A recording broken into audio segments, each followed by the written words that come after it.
Welcome back from spring break. I hope we're doing well so far. I'm recording this before spring break, so hope it all went well. And we need to continue with our studies of diversity. Remember, exam 3 is coming up in, let's see here, after break in about 3 weeks. So that exam is going to cover a lot of material. So let's make sure you don't fall behind. Make sure you remember cardiovascular system is where it's going to start, and respiration, and it's going to proceed all the way through animal diversity. All right. Seed plants, I have a weird image here. Why do I have this weird image for seed plants? Seed plants, unlike seedless plants, make sure you rewatch those videos if you've forgotten what you did before break. Seedless plants have spores that fall on the ground, grow into a gametophyte. Gametophytes have sex, make a new sporophyte. Those are the two major parts of the life cycle. But seed plants are better adapted to life on land. What do I mean by that? They don't need water for sex anymore.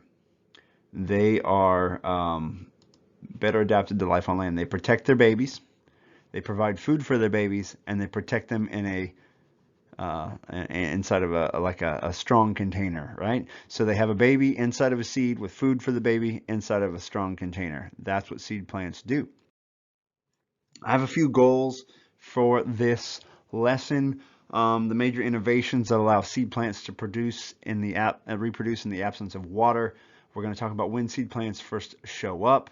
We're going to talk about what pollen grains and seeds are for, the significance of angiosperms, when gymnosperms were common and what they evolved, what caused them to evolve the way they did, the parts of a flower, and the ways in which pollination occurs. Now these are the goals for the whole lesson. It'll be divided into a couple of videos. Okay. All right. So remember the basic life cycle of a plant. We have a sporophyte that undergoes meiosis to make spores. Spores grow into a gametophyte, which is haploid. Gametophytes make gametes by mitosis, which fuse together to make a zygote that grows into a new sporophyte. That same life cycle applies to every kind of plant, although it gets heavily modified. I'm going to try not to go into the life cycles in as much detail as the book. I want you to know like the moss or fern life cycle that when I drew before, basically this, and we're not going to go much deeper than that in terms of what's haploid, what's diploid, and all of that, but I will have a few things I'd like you to know. Okay, first things first. What is a seed? So mosses don't make seeds. Ferns don't make seeds. What the heck is a seed? Just to give you an idea, a seed is going to have, this is a little weird right now, so let me seed's going to have an outer protective coating. I'm trying to draw on a tablet here. Okay, this is going to be called the seed coat. Okay, and I'm going to draw a mature seed. It's going to have some kind of tissue in here.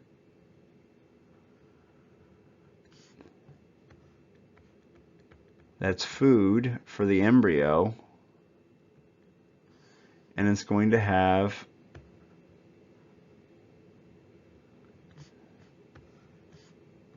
an embryo. Okay? That embryo grew from a fertilized egg. So the female gametophyte, in this case there's a male and a female gametophyte in seed plants, the female gametophyte was in that seed earlier in development, made an egg, it got fertilized by a sperm, it grew into an embryo. Then there's food for the embryo right there. And then there's a seed coat, a protective covering to keep it all safe, and eventually that thing will shut and fully enclose the embryo. Now, seed plants first show up during the Paleozoic Era, especially during the late Permian. Some of them show up a little earlier than that, but they become dominant during this time. So we're talking towards the end of the Paleozoic is when they're really starting to show up and be really dominant. Why? Well, the ocean that well, before this, the ocean surrounded all the continents. There was lots of continents, and they were surrounded by water But now what's happening is we're forming this big megacontinent known as Pangea. Pangea is forming as all the continents collide. In the dark brown here, we see mountains forming. This is how the Ouachita Mountains form in Arkansas, is the collisions of Africa and South America with Arkansas, basically. We're forming these mountains. Notice all of this continent now that used to have water between them all, they're in one giant landmass. And giant landmasses are usually dry in the middle. So we have a loss of wet habitat as all that coastline goes away. So all these things that were well adapted, like mosses and ferns, to wet, swampy environments, all that swampy environment goes away as this big dry continent forms, as all these little continents crash into each other. We have a selective pressure to adapt to more and more dry conditions as this occurs. This is the driving force to the evolution of gymnosperms, the first group of seed plants that we'll talk about. They evolved from a group known as a group of critters known as seed ferns, which some of you answered a question about on the last exam. So we have non-vascular plants, so the mosses. We had seedless vascular plants, which are the ferns. Now we're talking about the evolution of gymnosperms. Gymno means naked and sperm means seed. So these are the naked seed plants. They're said to be naked because the seeds are not inside of a fruit. They're just laying in a cone or on the tip of a branch. They're not in a fruit. Whereas angiosperms are flowering plants. Angio means container. Angiosperms have their seeds in a container. Their seeds are in a fruit. Okay, so a few examples of these things. You can buy these often at Walmart called Cycads. This is a type of gymnosperm, Cycads. A lot of times they sell them as some kind of palm at the store, but they're not a palm. They are a Cycad. That's a common type. You can see the cone there. They are cone-making plants. Another common type is this one here, Gingko biloba. We have them all over campus. They're all over Conway. Really cool plant. Westerners thought they were extinct until the 1800s or so, or 1700s, when the West and the East started talking more and more, and they found these in some monasteries in China, I think, or it might have been Japan. They found these growing, and now they're all over the world again because humans like to plant them.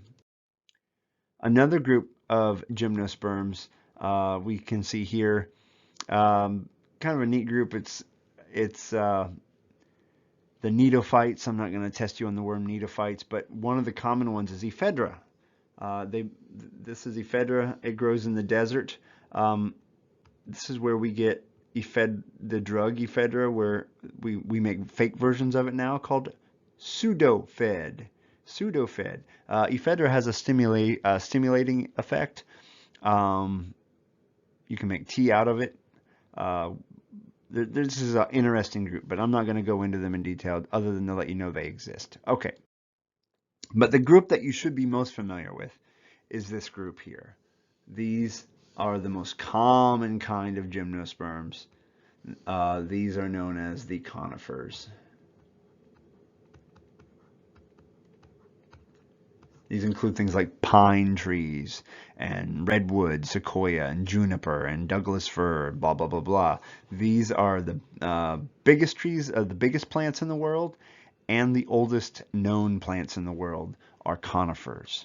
The bristlecone pine being the oldest known organism, the oldest known pine, and the sequoia being the largest known tree. A diverse group, but the thing is they don't make fruits. Their seeds are either hanging naked without fruits around them, or they're inside of cones.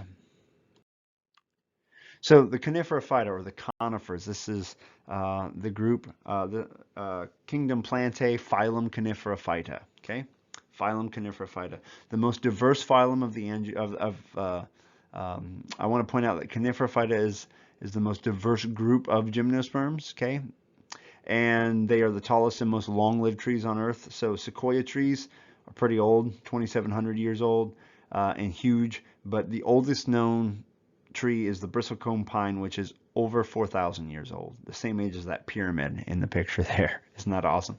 And they grow in they grow in the some of them grow in the United States, which is pretty cool. Up in the mountains, they don't get very big. Bristlecone pines don't, but they live a very long time. All right, so let's talk about some advantages of being a seed plant.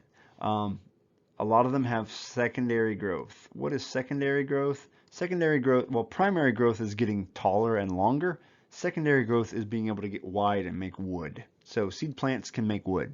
That lets them get bigger, be more robust. Their sperm, so one of the learning goals was 2 ways they're adapted to life on land. One of them is that their sperm don't need water anymore to reach the egg. Why? It's carried inside something known as pollen. Pollen is like a spaceship or an airplane for sperm. They don't need to swim anymore.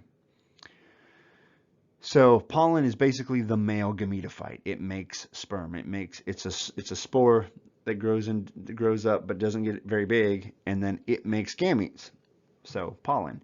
The egg develops in a female gametophyte inside of the seed, and the gametophytes are both dependent on sporophytes for food. They're tiny, and seed plants' gametophytes are really small, like a few cells big. So we're not going to usually see them, except in the case of like pine nuts. If you've ever eaten pine nuts, those are female gametophytes. I'm not going to worry about sporophyte gametophyte too much in this chapter. I just want to point out that these plants do have them. I would like you to know that pollen grains are male gametophytes and they make sperm, and the female gametophytes that make eggs is inside the seed. Good enough for me. All right. The seed contains food for the embryo. That's really important. So the other innovation that these things have are seeds, which protect the embryo and provide food for the embryo. That's another adaptation to life away from the water. The seeds don't dry out because they have a seed coat, a hard coating on the outside. They can survive being in dry environments until it rains, and then they can grow. And they provide food for the embryo to give them a start as they grow. And then, of course, we grind up a lot of seeds and eat them because they have so much nutrition inside of them. Um, just so you know, most of the plants we talked about last time, they make one kind of spore. They're called Gymnosperms plants. That's what we see down here at the bottom, Gymnosperms. Their spores grow into a gametophyte, and the gametophyte can make sperm and eggs sometimes. Whereas in flowering plants, they make little spores called microspores that grow into male gametophytes or pollen grains, and megaspores are female spores that grow up to make eggs. That's the terminology. I'm not going to hit you too hard with that. But what I do want to show you here is that a microspore, the male one, is called micro because it's small. It grows up into a pollen grain, which is a male gametophyte, and each pollen grain makes two sperm. And so inside a pollen grain are 2 sperm and another nucleus that can grow into a pollen tube. And pollen tubes are super important for invading land. Pollen tube, I like to call it, this is not a technical term, but I like to call it a sperm elevator. Why? Well, this is pine pollen. It looks kind of like a Mickey Mouse head. It lands in the female cone. They release these by the billions into the air. If you park under a pine tree in spring, it turns yellow because of all these pollen grains. Each one has 2 sperm inside. So what happens is, let's say you have a pine cone, and let's say here's the cone. Here's one of the bracts on the cone, and there's a seed in there, and that seed has an egg inside, right? It's waiting for pollen. Pollen grain lands, and there's actually a little opening in here, and the pollen grain lands in there, right inside of there. Well, let's enlarge that seed. Here's the egg. Here's the little pollen grain. How's that sperm going to get to the egg? Well, the pollen tube grows out of the pollen grain. Oh, come on. It grows out of the pollen grain to the egg, and it transports the sperm to the egg. No water is needed to fertilize that egg. Once that egg's fertilized, it becomes the zygote, which grows into the embryo. And so 0 water required. Pollen is thrown into the air. Pollen grains are covered in sporopollenin, that spacesuit-like structure we saw in spores, that coating that's resistant to drying out. They blow through the air. They land on a seed. They actually land in a seed in this case, and then And that's just by chance. If you're wind pollinated, you throw tons of them into the air and a few of them land in a seed. If you're lucky, pollen tube grows out, transports the sperm to the egg, and one of the two sperm gets to fertilize the egg, and you have the next generation. That's how this works in a pine tree. Then that seed falls on the ground, has a little helicopter on it in the case of a pine seed, lands on the ground, grows into a new pine tree, which is the sporophyte generation. All right, so next time we're going to pick up and look at how flowering plants survive.